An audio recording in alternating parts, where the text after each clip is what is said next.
Alhamdulilayi rabbil alamin. Ẹ̀yin tèmi ṣàlàáfíà lẹ́wọ̀ gẹ́gẹ́ bí èmi ọ̀pọ̀n bá tún ṣe wà lẹ́nìí. Thank you for joining me. Yes, gbogbo ẹni tẹ́ ti subscribe, thank you so much. Mo appreciate so much. Ẹ̀yin tẹ́ ti subscribe, ẹ jọ̀ọ́ ẹ bá wa subscribe. Lórí tèmi mò ń bọ̀. Lórí ti tèmi ẹ̀yin tèmi, ṣé mọ̀ pé tí n bá ti mú kùkúmbà dání, ẹ ti mọ̀ pé bẹ́bẹ́ ń bẹ. Bẹ́bẹ́ ń ṣe kí ni? Bẹ́bẹ́ ń bẹ. Tí n bá ti mú kùkúmbà dání dà báyìí. Níjọ́ wo mo promise pé tí obìnrin bá ń gbádùn ẹ̀, okay, mo ṣe program kan mo tóbìnrin bá ń gbádùn ẹ̀, bẹ́ẹ̀ ṣe máa rí. Then tí ọkùnrin bá ń gbádùn ẹ̀, mo wá promise pé màá padà wá ṣe. Mo dúpẹ́ pé mo remember. Mo dúpẹ́ pé mo remember. Okay, ìwọ obìnrin ó ní kíní yìí nílé, ọ̀nà kan lé, Ọlọ́run sì bless ẹ, ọkọ rẹ ní kíní yìí ní size tọ́lọ́run fún. Àmọ́ ìwọ obìnrin ó máa fà ní ẹ̀. Lẹ́yìn ìgbà tẹ́ bá jí láàárọ̀, tẹ́ bá kí ọkọ kan tán, tẹ́ sá, tẹ́ kí, tẹ́ ṣàdúà fún. Ṣé kò yẹ kẹ́ mọ̀ kí kíní? Ẹ̀yin kẹ́ mọ̀ bí wọ́n ṣe ń kí. Ẹ mọ̀ bí wọ́n ṣe ń kí. Ẹ fọ ọwọ́ báyìí lẹ́ fi wipe gbogbo èyí tó bá wà lára rẹ̀. Ṣó yí ẹ? Wàá dẹ̀ kí báyìí.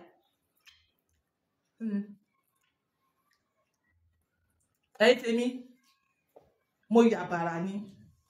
So tó bá ṣe báyẹn, ọkùnrin tó bá ara rẹ̀ bá pé dáadáa, tó bá mọ rírì kan tó ń ṣe, tó fẹ́ràn ẹ, tó ṣe pé ọkùnrin tó ń bínú sí ẹ, because ọkọ àti àwọn ènìyàn mọ̀ gbé, wọ́n máa live bí ọ̀tá. Àwùzùbìláì, Ọlọ́run jẹ́ ká rí rẹ̀. Tó bá ṣe bẹ́ẹ̀ fọ́kọ rẹ̀, ọkàn kí lásán ni wà á rí nígbà míì, ọkùnrin tára rẹ̀ pé bí omi kò mọ̀ yọ lókè bíbà ẹ̀. Omi tó ń yọ yẹn, flute tó ń yọ yẹn, ó mọ̀ ń kárí bí mucus, something like that.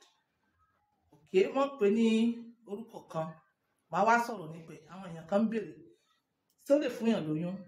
Ibo ló ti ń bọ̀? Ṣé ó wúlò ṣá? Àbá ìsàn ni? Ṣé ó máa ń gbé infections? Ṣé ó lè kárí HIV? A máa wá sọ yẹn later, láìpẹ́ yìí. Okay, ìwọ ìyàwó ilé, ṣé o wà lára àwọn tó jẹ́ pé tọkọ bá ń bá sùn? Ẹ mọ́ gbàgbé kí ni mo fẹ́ discuss. Mo fẹ́ discuss pé tọkùnrin bá ń gbádùn ẹ̀, bẹ́ẹ̀ mo ní láti sọ ilé iṣẹ́ akẹ́fì mọ̀ká tí mo wọ̀n lẹ̀ tí mo sọ. Ṣé ìwọ ìyàwó ilé o wà lára àwọn tí ọkọ bá ń bá sùn tó mọ́ ń pòṣe? Wọ́n mọ̀ bá wọ sùn, wọ́n dẹ̀ mọ̀ pòṣe. Ṣé o wà lára wọn? Ìwọ ìyàwó ilé, ṣé ìwọ wà lára àwọn tó jẹ́ wípé tọkọ bá ń bá sùn, ìgbà yẹn ló wà rántí sadness? Àbí ìwọ ìyàwó ilé, ó wà lára àwọn tó bá ń bá sùn tó jẹ́ wípé ọkọ wà di tọ́ sẹ́nu, ìtọ́ ó wà fi tọ́ sẹ́nu, tó bá parí báyìí bíà ó sáré lọ tú dànù ni? Ṣé o wà lára wọn? Ṣé o wà lára àwọn ìyàwó tó jẹ́ wípé tó bá parí báyìí wàá bèrè owó lọ́wọ́ ọkọ rẹ, ìbínú ló máa bínú sí ẹ, o dẹ̀ mọ̀ pé lówó yẹn lọ́wọ́?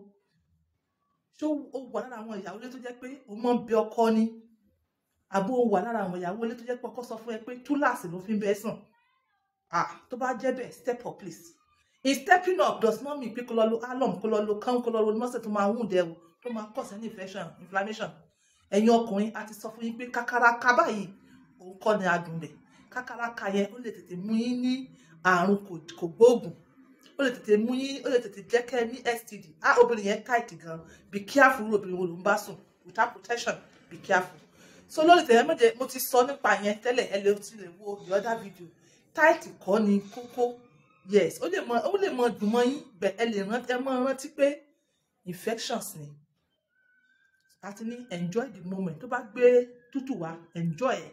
Ẹ fi ọpọlọ yìí, ẹ fi work it out.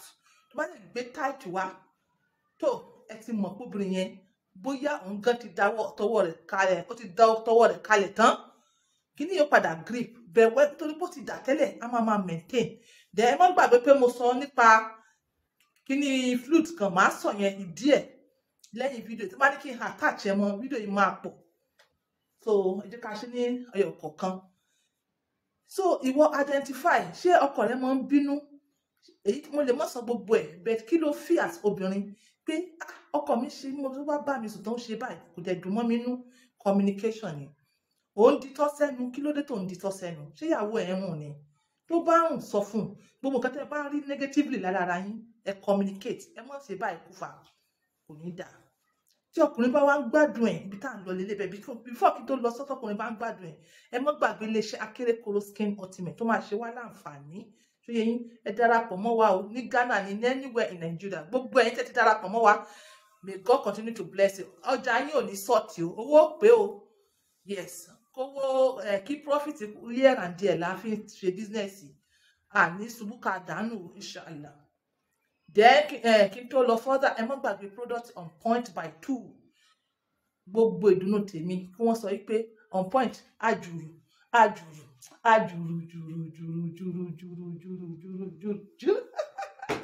on point ọmọjọ ajuru tó lọ pé yes on point agbádùn ọjà rẹ. Ìdùnnú tèmi nìyẹn. Òtútù mú o. Mo like weather yìí bàjẹ́ weather ọkọ àti ìyàwó àsìkò tó máa ń gbásíkí tó máa yàtà. À sọ̀rọ̀ yàtà ní àìpẹ́. So ẹ̀yin tèmi, ọkùnrin tó bá ń gbádùn ẹ̀, ẹ̀yin mọ̀ pé tí ọkùnrin bá wà nínú abẹ́ obìnrin tí kinní yẹn grip ẹ̀, kò sí nǹkan tó grip ẹ̀ ju pé womb àti gbogbo ojú òbò, gbogbo tá à ń pè ní pelvic floor, oló contrast tó wá grip ọkùnrin. Ìgbà yẹn ó máa ń fún ọkùnrin ní sensation kan tó lágbára. Ọkùnrin nìkan ló lè sọ nǹkan tá à ń wí. Sẹ́ẹ̀rì kíní yóò wá mọ̀ sí tẹ́ngẹ́lẹ́. Kíní yóò wá travel láti bẹ̀ brain. Ó wá mọ̀ sí lórí wọn. Ó mọ̀ sí sẹ́ẹ̀rì nǹkan ọmọkùnrin àti brain wọ́n ṣiṣẹ́ papọ̀ ni. Tí ẹni wọn bá ti ní problem, nǹkan méjèèjì ló ti ní problem nìyẹn. So don't work together. So agbára ló ti máa feel kíní yẹn mọ̀ sí lórí ẹ̀. Ọkùnrin kò lè explain what is happening. Ó ti ń wọ climax nìyẹn. Ìwọ obìnrin báwo ló ṣe fẹ́ mọ̀, because ọkùnrin nìkan ló lè explain, ló mọ̀ nǹkan tó ń go through ní time yẹn, bẹ́ẹ̀ kò ní lè sọ. Ìwọ obìnrin báwo ló ṣe fẹ́ mọ̀ ni pé ọkùnrin máa wà restless. Ọkùnrin ó fẹ́, yes, ọkọ rẹ ni mo sọ, ó fẹ́ jẹ ètè, ó fẹ́ mu ọyàn, ó fẹ́ because ó ti wà restless, ó fẹ́ ṣe so many things nínú ara rẹ at the same time.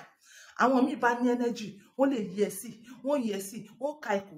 Bẹ́ẹ̀ ibi tí nǹkan ọmọkùnrin nǹkan wọn wà yẹn, okó wọn wà yẹn, wọn ò ní fẹ́ kó yọ, because ibẹ̀ yẹn ló fún wọn ní maximum tingling lórí. So wọn ò ní fẹ́ kó yọ, wọ́n fẹ́ maintain ẹ̀. Àsìkò yẹn làwa mọ èèyàn tó gbádùn rẹ̀ jù, nítorí pé kíni tó bá lè fi style jọ ní time yẹn, èèyàn tó ọkọ ló sáré fi sí because òun ló gbádùn ẹ̀ jù. Ìgbà míì ìyàwó náà máa ń gbádùn ẹ̀ ní time yẹn, torí ọwọ́ wọn máa ń pàdé at that center. Ọkùnrin ò ní fẹ́ yọ, kò ní fẹ́ kó yọ. Tọkùnrin bá ń gbádùn ẹ̀ kò ní fẹ́ kó yọ. Ó máa wà restless.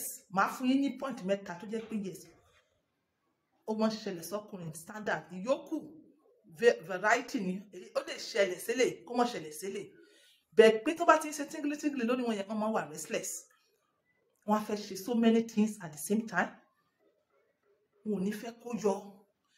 Tí ọkùnrin bá wá dìde dáadáa, tó yẹ yín, ìgbà yẹn nǹkan ọmọkùnrin máa ṣe kákàs, ó máa nà sí, ó máa fẹ̀ sí. Wo obìnrin náà máa fìlẹ̀ pé kíní yìí ó ti ṣe kíni, ó ti gẹ̀gẹ́ sí. Tí ọkùnrin bá ń gbádùn ẹ̀, mímí sí ẹ̀ ó máa change. Sí àtẹ̀yìnwá. Ìwọ obìnrin wà ní ọpọlọ pé mímí yìí ó ti yàtọ̀. Yes, mẹ́ta yẹn standard nìyẹn. Then ọkùnrin bá gbádùn ẹ̀ again, ọmọ yàtà. Aka yẹn gan, ìgbà mi tó bá dùn, bó bá ṣe ń dùn sí, bẹ́ẹ̀ náà ni sound yẹn tí yàtà yẹn máa pọ̀ sí. Ìtòfẹ́ lè jáde.